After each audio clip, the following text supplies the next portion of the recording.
Le journal des médias avec Thomas Joubert. Bonjour Thomas. Bonjour, à la une ce matin, les critiques de Manuel Valls contre les chaînes d'infos, la gaffe de retour sur TF1 en janvier prochain et le Pasteur dont débute aujourd'hui sur 19 chaînes. Et on commence avec Manuel Valls qui critique violemment les chaînes d'infos. Le Premier ministre a dénoncé hier soir la dictature de l'immédiateté en matière d'information en clôture d'un forum organisé à l'OCDE. Il égratigne directement les chaînes d'information en continu qui, selon lui, contraignent à inventer toutes les demi-heures une information. Il déplore, je cite, « cette époque faite d'informations à tout prix, pas toujours vérifiées ». Ces propos n'ont pas manqué de faire réagir dans les chaînes d'infos. Écoutez Céline Pigalle, directrice de l'information de iTélé sur Europe 1. Je trouve que nous faisons un coupable un peu facile. La réalité du monde, c'est que le monde va de plus en plus vite, que le monde accélère et ce ne sont pas les chaînes infos qui vont de plus en plus vite, c'est le monde qui tourne à une vitesse absolument inédite. Mais ce ne sont pas les chaînes infos qui en ont fait le choix. Non, je ne crois pas que ça change notre relation avec le Premier ministre, ça peut être l'objet d'un dialogue entre nous à l'occasion. Par ailleurs, ce qu'il faut dire aussi, c'est que je crois que le Premier ministre regarde ces chaînes d'information, s'en nourrit lui aussi, et il faut tous en effet que nous nous adaptions à ces nouvelles manières de faire de l'information et c'est une responsabilité partagée. Et puis iTélé qui ne veut plus reprendre les salariés de LCI. Cet été, iTélé et BFM TV s'étaient engagés auprès du CSA à embaucher chacune un tiers des journalistes de LCI en cas de fermeture de la chaîne. Mais selon le Nouvel Obs, Bertrand Méheux, le PDG du groupe Canal et donc patron d'iTélé, ne se sent plus engagé par cette promesse. Il explique que ce n'est pas à Canal de financer les restructurations de TF1. Je rappelle que la Une a annoncé 148 suppressions d'emplois et la fin de l'info en continu sur LCI au 1er janvier. Mais la marque devrait survivre. Un sénateur veut interdire la publicité sur France Télé pendant les émissions jeunesse. Une proposition de loi a été déposée en ce sens par le sénateur écologiste des Hauts-de-Seine, André Gattolin. Il souhaite que les programmes pour les enfants et les ados ainsi que les sites internet qui leur sont destinés soient libérés de toute intrusion commerciale. Un moyen, selon lui, de lutter contre l'obsession consumériste ou encore l'obésité. Vincent Lagaffe sera de retour sur TF1 en janvier prochain. L'animateur a été recruté par Gulli pour présenter prochainement l'émission Les Mini-Sosies font leur show, mais il ne quitte pas TF1 pour autant.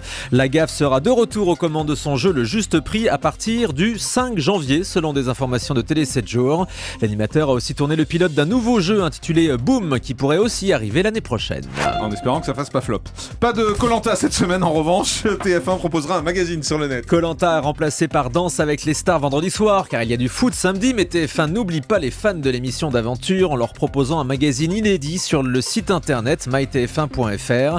Des personnalités de la chaîne comme Sandrine Quétier, Estelle Denis, Nikos, Jean-Pierre Pernaut reviendront sur les moments marquants des 4 premiers épisodes de cette saison.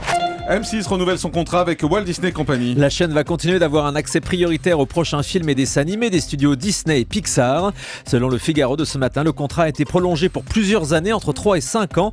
M6 pourra donc proposer les futurs dessins animés Disney comme Vice Versa, Le Monde de Dory, Les Nouveaux Héros, mais aussi les films Alice au Pays des Merveilles ou Pirates des Caraïbes 5. L'accord porte également sur les séries produites par Disney.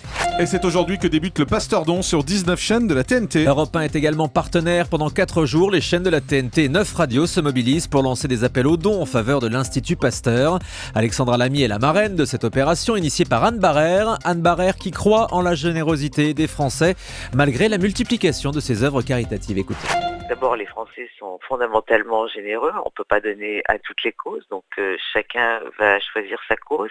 Mais voilà, malheureusement, on est dans une époque où toutes ces fondations, ces institutions en ont besoin.